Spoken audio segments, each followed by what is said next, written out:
Welcome everyone, we're so excited to have you here. I have the great pleasure of introducing someone that I look up to more than I can describe in words. Today we have Jillian Parramore here, and in her 26 years, she's accomplished 10 times more than any individual I know. She's a San Diegan who, despite starting off in an SDC classroom, being nonverbal, not receiving appropriate services, 3 attempts at institutionalization as an adult, and being a survivor of sexual assault, she speaks 4 languages, has 3 college degrees, is currently working on her prerequisites for her master's in special education, as well as pursuing her moderate severe credential at SDSU. She works and teaches in the Child Development Center at SDSU, has been able to independently live on her own, has purchased her own homes, plural, S on the end of that one, yeah, and is in a long-term relationship. Today we will hear her first-hand account of the importance of teaching independence. Please join me in giving a very warm welcome to Jillian Parramore.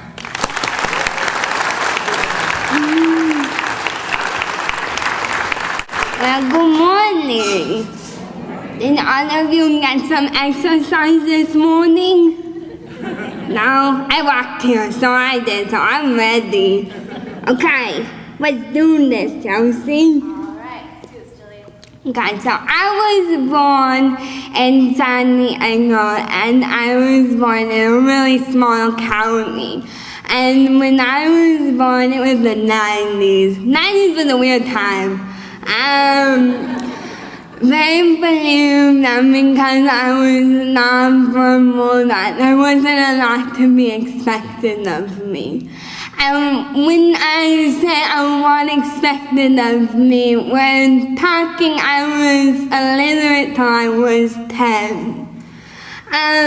They believed that I was first emotionally disturbed. That's what they thought originally, because my parents didn't really feel comfortable with the diagnosis of autism.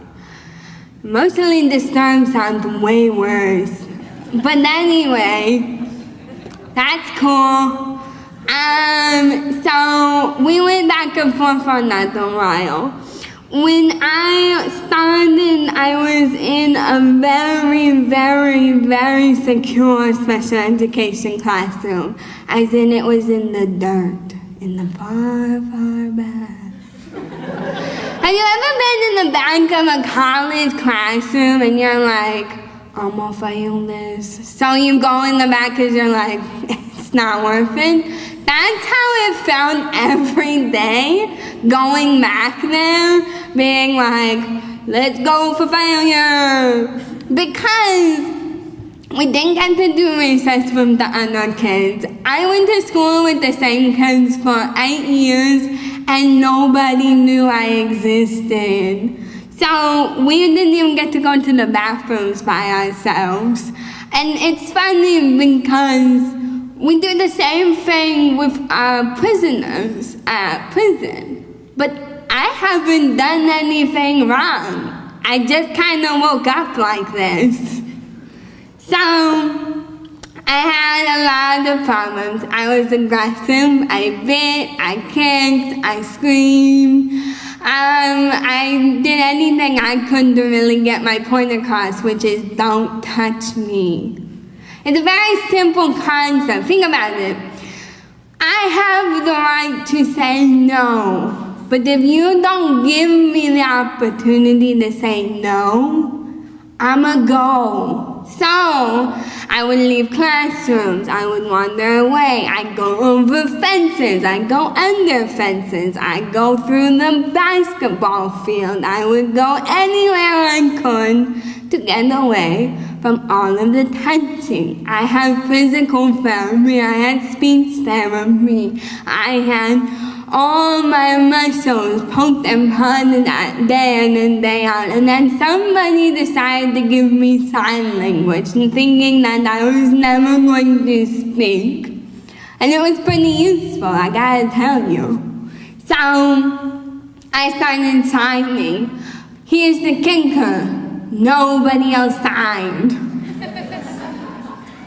Except for the person who came to see me twice a week for an hour. Okay. And they don't, a lot of the services they didn't give to my parents. So my parents never learned to sing because they figured they learned from me or something. Okay. So, I got sassier over the years, and so I got to spend less and less time in the mainstream classrooms.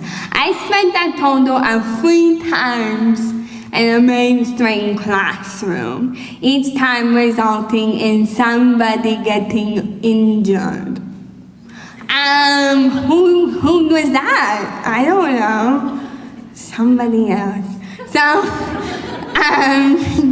I ended up petitioning to go into education. So, in 3rd grade, I had a teacher that I mainstreamed in the classroom with, and I was asked to leave pretty quickly.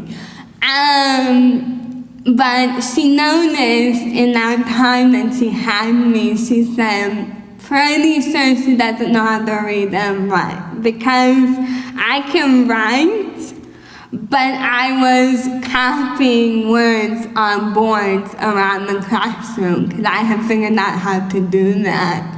But it was gibberish, and they were like, oh, her mind's gone. Oh, I'm very much here. Like, I may not be able to speak, but I can hear you, and I definitely have an opinion on what you say.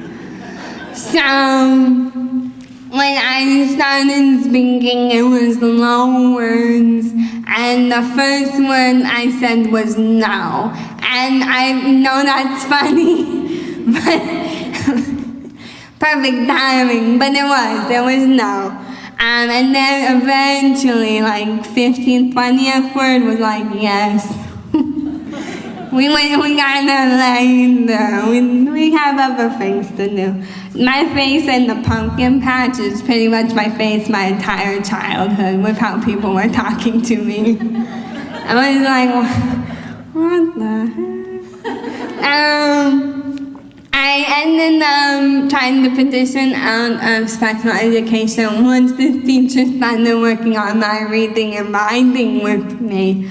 And I have to thank her for that, because she opened the world to me that I have never known and I will never feel the same about as the day I figured out what the word car was written down. It's mobility. It is perseverance. It is compassion. It is my gateway to a better life. Literacy. If you don't do anything else with us, give us literacy. I don't care if we are writing and you're like, it's not making sense. Give us pictures. Give us a chance to speak, because I have a lot to say. And we all do. And we all have the right to say it.